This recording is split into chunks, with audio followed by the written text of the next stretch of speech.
Liberal MLA Brendan Maguire is crossing the legislature floor to join the PCs. He's also the new Minister of Community Services, after Trevor Boudreau stepped down as Minister for health reasons. Lori Turnbull is a political scientist watching all of this. Floor crossings, they don't happen all that often in Nova Scotia politics. What do you make of this one? Yeah, they don't happen that often. Happen sometimes. And it's always a bit of a surprise because we have such a partisan system where people run with their party, they run as a candidate for the party. There's all these pictures with the leader, and there's this, kind of focus on what the party wants to do if elected.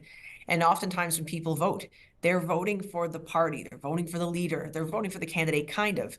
But it's, the other two factors make a huge difference.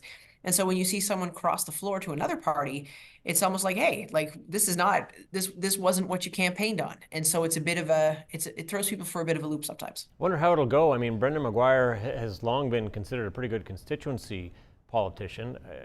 What might this mean for him down the road? I mean, it's possible this is not going to be a hard sell for him at all. I mean, he'll have to, obviously, if he chooses to run again, he'll have to explain to his constituents why he made the change he made. And I'm sure he has answers in mind. I'm sure he's able to do that. And he's crossing the floor and also to a government position, a cabinet position. And so I think it would be easy enough for him to make the argument that he felt that this was in the best interests of the constituency for him to take this role. And I think the other thing too is obviously we have different political parties in Nova Scotia, but the ideological difference or the ideological distance between one party and another is not so tremendous that he has to start walking back every comment he's ever made on something, right? Like it's not like the parties are so far apart or completely no overlap whatsoever. And so I think he can probably, politically find his way to an explanation for why he's done what he's done. And his election night results have always been good, so maybe they'll follow him along. This happens the same day that Trevor Boudreau announced that he's leaving his post as Community Services Minister. I suppose bringing Maguire on removes one of the opposition's most vocal challengers to the government, as well as putting him in a position that he has long wanted, hasn't it? Yeah, and I want to just say too, like I presume nothing on the part of the voters of Halifax Atlantic. They will do what they're going to do, but yeah, I mean, like this is, I think, a really big get for the Houston government because Maguire has been he's very, very effective, very vocal MLA. And a very well-respected one. He has been highly vocal in his criticism of the government. And so to have him sitting on the benches with them and contributing as a minister for the government, and he'll be answering questions in question period instead of throwing questions in question period. And so that's pretty significant. Also is the fact that he is coming as an HRM MLA.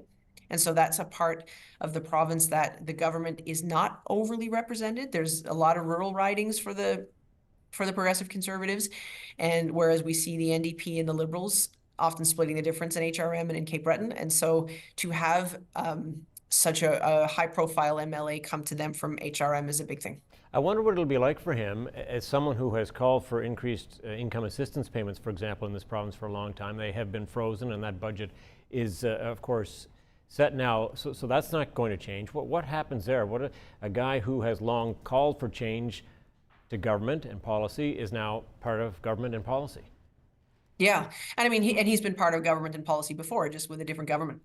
It'll be interesting to see, and I think people will watch for whether there is any discernible impact from Brendan Maguire's presence in government. Are we going to see any shifts in policy and communications and budgeting from the Houston government to be more inclusive of some of the things that Maguire has spoken up for?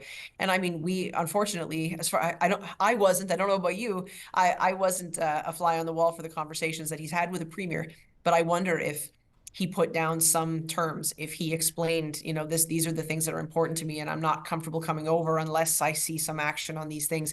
And so as much as we have seen how, as an MLA on the opposition side, Maguire has fought for these issues, it's possible that he will now take the same issues up in the governing side.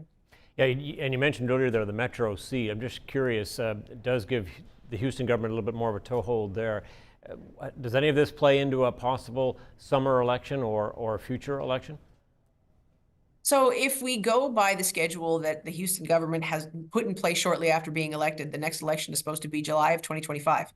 Now, I wonder if Houston wants to get it out of the way before that, largely because he doesn't want to run into the timing of a possible federal election, which at this point is scheduled for October 2025.